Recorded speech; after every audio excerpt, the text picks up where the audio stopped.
Welcome into the PHNX Daily Bet Show, brought to you by the one and only DraftKings Sportsbook app, America's top-rated sportsbook app. Don't forget to hit that like button, subscribe if you're new, and leave us a 5-star review. I'm Shane Diefenbach, joined, as always, by Johnny Venerable. I'm in the new studio today. That's why my background is blank. I was gonna put some directions on how to build something up, but I didn't want to mess up the wall paint already. So I decided against that. So you get a blank wall today.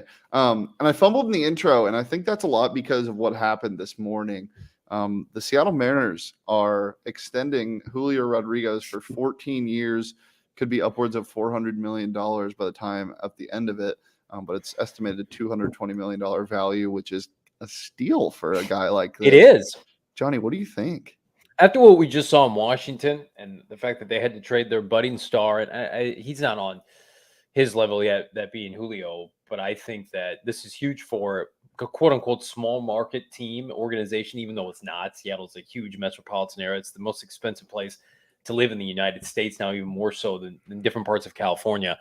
It's huge for the Mariners that are desperately trying to make the postseason for the first time in 12, 15 years, desperately trying to stay relevant in a very competitive, West Coast market that includes the Dodgers. Now the Angels are kind of in complete disarray.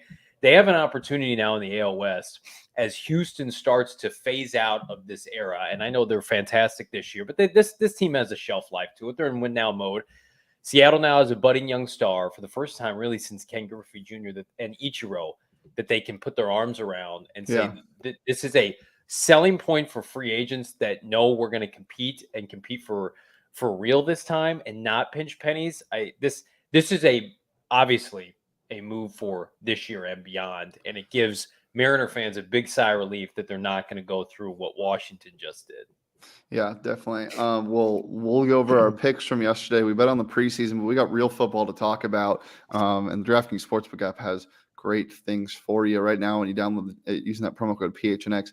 Bet just $5 on college football. Starts tomorrow, by the way. Yeah. Get $200 in free bets instantly. Promo code PHNX to the DraftKings Sportsbook app. Minimum age and eligibility restrictions apply. See show notes for more details. But as I said yesterday, they got a bunch of profit boosts going on. You can bet on the Tour Championship right now. You can just bet on everything. It's fantastic. I'm betting on some baseball today, but we're just giving out some football picks because we're not going to be live tomorrow, so we gotta. But speaking of football picks, let's go over what we did yesterday. Johnny, how'd you do? I did decent, two for four. I'd love to be wrong every Sunday about the 49ers money line. They looked like garbage yesterday. I knew the under would hit. The under hit easily. Only 17 points. All were scored by Houston. Trey Lance took a big dump on the field. He did not look good, as I predicted. Was missing intermediate throws with a clean pocket. So happy to take the L there. And then Chiefs did win, but the over didn't hit. Jordan Love continues to look I don't know how Jordan Love can be this bad. 3 touchdowns to 4 interceptions in the preseason. Last time I have to bet on Jordan Love, thank God. If he plays during the regular season, take the other team money line easily. Take extended spreads against Jordan Love. So, 50%, not great. But again, I'll eat a 49ers money line any day of the week if it means Trey Lance doesn't look good. Yeah, my guy Dameon Pierce, once again, proving he's the starter. Marlon Mack is not going to be the starter week 1. Dameon Pierce started yesterday. He looked great, scored the first touchdown. If I could take a first touchdown score in the preseason, I would have made some big coin yesterday, but you can't, unfortunately. I saw this morning real quick, like he's getting drafted in the first round of fantasy drafts. Yeah, I'm telling you, he's going to have a heavy workload. We'll get into my picks from yesterday. Bang and bang. But then my baseball picks fell short once again. The Guardians did not win that game. They started out 1-0 against Marco Gonzalez, and then Mitch Haniger hit a 3-run bomb, and they ended up winning the Mariners ended up winning 3-1. Marco Gonzalez looked great, surprisingly, so that's good for the Mariners. And then the Blue Jays, they won. They didn't win by 2. They won by 1 over the Red Sox. That game was back and forth all night. They won in extras. I want to say 11 innings. But yeah, one thing that I want to talk about baseball before we get away from it, pour one out for the Chicago White Sox bettors last night. Johnny, I don't know if you saw that. Did you see what happened? Okay, so the Orioles bottom 9 were down, I believe, just 1 run or maybe 2. I think it was just 1. 2 outs, bottom 9, no one on. I forget who's at bat, but he tips one foul and pops one foul, and it's an easy play for the third baseman, drops it. Next play, home run, ties it. And then in the bottom 11, the Orioles walk it off. It just made me so sick. So pouring out for the White Sox fans and the White Sox bettors, because that would be brutal Tony's to asleep. watch. Yeah, he's been asleep. All right, well, let's talk about some football. Johnny, I know you're anti-Nebraska. I am. I'm anti a lot of these middling Big Ten teams. I think Northwestern and Pat Fitzgerald, entire offseason, overachievers, 101. That spread is way too high at Northwestern. Nebraska probably is going to win. Oh, no, it's not at Northwestern. They're playing in Dublin. They're playing in Ireland, I believe. Yeah. What?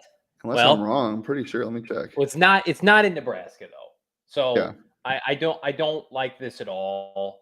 That spread's way too big. Nebraska doesn't blow anybody out. That's a program that's always made every college football season made to be better than they are. And I love Pat Fitzgerald at Northwestern. I think he gets the most out of his guys. Really, it's toward the end of the season if they start to struggle that, they'll have double-digit spreads put against them and follow through. But I don't think in week one we're going to see that. Yeah, the game is in Ireland, and it's basically a home game for Northwestern or for Nebraska. There are a ton of Cornhuskers out there, and who cares about that? But what's funny is this is like a must-win game for them, and it's week 0. Well, and Nebraska was great, in the 90s, and that they haven't been relevant since then. They're like Tennessee. They're the Tennessee of the Big Ten, and I don't think they're winning by 11 points. That's gross. I think the overhits, though, I think both these defenses are subpar to begin the season. And then I also think Fighting Illini I think are going to be competitive this year. I think they're going to win 7 games, go to a bowl game. It's like 7-5. I like their coach. They got rid of Lovie Smith. They got the guy out of Arkansas or Wisconsin, Arkansas, Brett Bielema. He's going to do good things here. And I like their quarterback, but I don't think they're beating Wyoming plus 14. Again, these programs that we overvalue at the beginning of the year just based on who they're playing. Like, when does the last time the Fighting Illini have beaten anybody by 14 points? It does not happen. This game's going to be ugly. They're going to try to run the football. Last year, the Fighting Illini could not throw the ball at all. So I think this is probably like a 7 to 10 point spread, ideally in a perfect world. Now, I like West Virginia to beat Pittsburgh. West Virginia, explosive offensively. Pittsburgh, a little bit more conservative, trying to run the ball. Again, I'm taking dogs this weekend in college dogs and the overs to kick off our college football season. I feel good about. I don't hate it. Actually, I kind of do hate it because I'm only taking one spread, and it's a favorite, and you know who it is. It's my Cornhuskies. Been talking about them all week. Have you? You have? I haven't heard you. Yes, I have. Every time I promo the college football promo, I talk about the Cornhuskies. We love the Cornhuskies. Yeah, clearly. No Adrian Martinez, no problem. Give me -11. I think they run the ball like crazy. They have a solid offensive line, not great. But I also like the under in all of these games. And one, because it's week 0, these teams are going to look garbage. It's college football. It's not like the NFL where they get super prepared. These teams aren't prepared. You're telling me North Texas and UTEP are going to combine for 55 points? Not a chance. You're telling me the University of Connecticut is going to score 20 points? I mean, I think Utah State could. Connecticut isn't doing anything. Under 59.5, taking that. And then obviously the Nebraska-Northwestern game. The only 2 words you need to know are Big Ten football. That's 3 words. 3 words. Big Ten football, under 51.5. Gross. And it's in Ireland. The Irish are going to be so disappointed. They're going to be so sad. Why isn't Notre Dame playing in Ireland? They want Brian Kelly, and he left. So they're like, no thanks.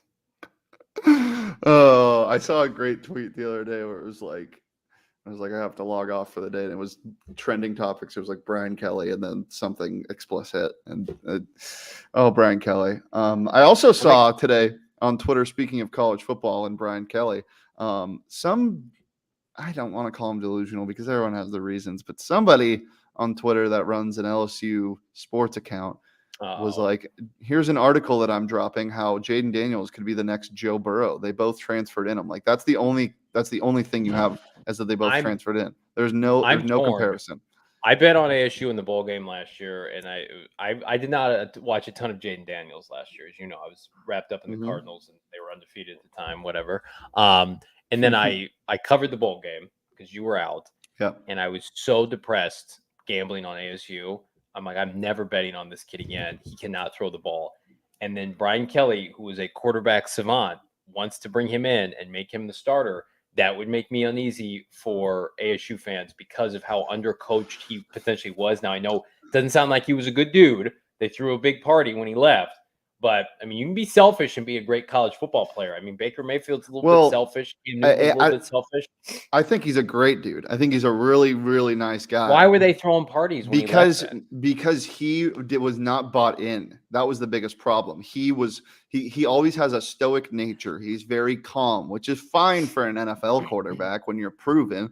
But when you throw when you throw short of the sticks on 3rd and 12 and pick up 4 yards and then laugh and smile walking on the sidelines. No, he was embarrassingly bad in that. He was completely bought out of the team. In that bowl game, and he has no intermediate passing game. It's either throwing it deep, it's a horizontal screen game, or he just runs around like an athlete. Yeah, he's scared of the That being said, Brian Kelly is, I would say, next to somebody like an Urban Meyer, developing college quarterbacks. And then they go to the NFL and they don't do anything. And it really kind of emphasizes the talent that he did not have that he elevates. Look, I would be concerned. With a lot of ASU fans, I hope he succeeds. I know a lot of the other side of the coin, a bunch of ASU fans hope he doesn't, which I think is stupid, rooting against a 20-something-year-old, even though it doesn't affect you whatsoever.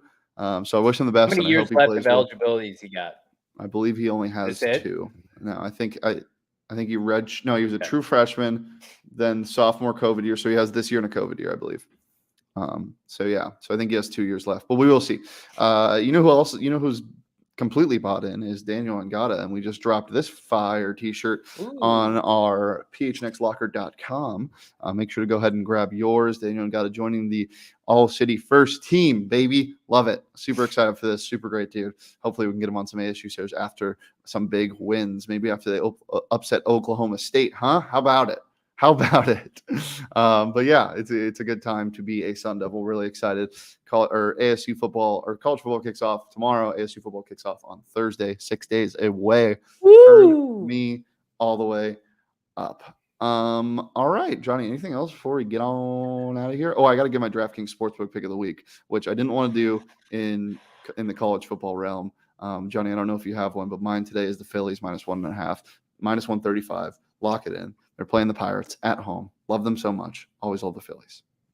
Cards money line tomorrow against the Tennessee Titans. No, I'm changing mine. What's the spread right now? I'm changing my DraftKings Sportsbook pick of the week. I think Cards are like no. Titans are like -2 maybe. No. Where is it? What are you looking for? Oh, just hold on. Here it comes. Give me the Seattle Seahawks -7 tonight, -110. Drew Lock will be playing a ton of snaps. He's going to go sicko mode. Give me everything with Drew Lock. I'm going to make a prediction. I'm going to make a prediction right now. Oh, God. Here we go. Right now. We do this college football show a week from Friday. A week from today, right? Jimmy Garoppolo will be on the Seahawks a week from today. Dude, if that happens, I'm not going to make a bet because I'll be even more sad, but who cares? All right. Well, as I said, I'm in the new studio. Nothing behind me. A ton going on out there that you can't see yet. So keep your eyes on the PHNX Sports Twitter, all socials. Thank you to More Furniture for Less for getting us some great stuff. I'm looking at the kitchen table they got us. It is beautiful. I'm looking at the recliners they got us. It is beautiful. Head over to morefurniture.com if you want some stuff and get their Labor Day sale shit going on, baby. All right, Johnny. PHNX Cardinals live today, 4 p.m. Myself, Bo Brock. We're going to be breaking down our final predictions for the 53-man roster for the Arizona Cardinals. Do not miss it. And also don't miss 4 Peaks 8th Street Pub Wednesday. We'll be previewing the ASU football game as well as all the other shows going live, and PHNX Bets Daily every Monday through Friday live at noon right here on the PHNX Sports YouTube channel. If you're going to drink, though, 21 and over, and enjoy that responsibly. Guys, it's been a pleasure as always. You can follow me on Twitter at Shane D. If you can follow Johnny on Twitter at Johnny Venerable. Follow the show on Twitter at PHNX_bets. And we'll be back on Monday every Monday through Friday live right here on the PHNX Sports YouTube channel. Peace, love, and college football is back, baby.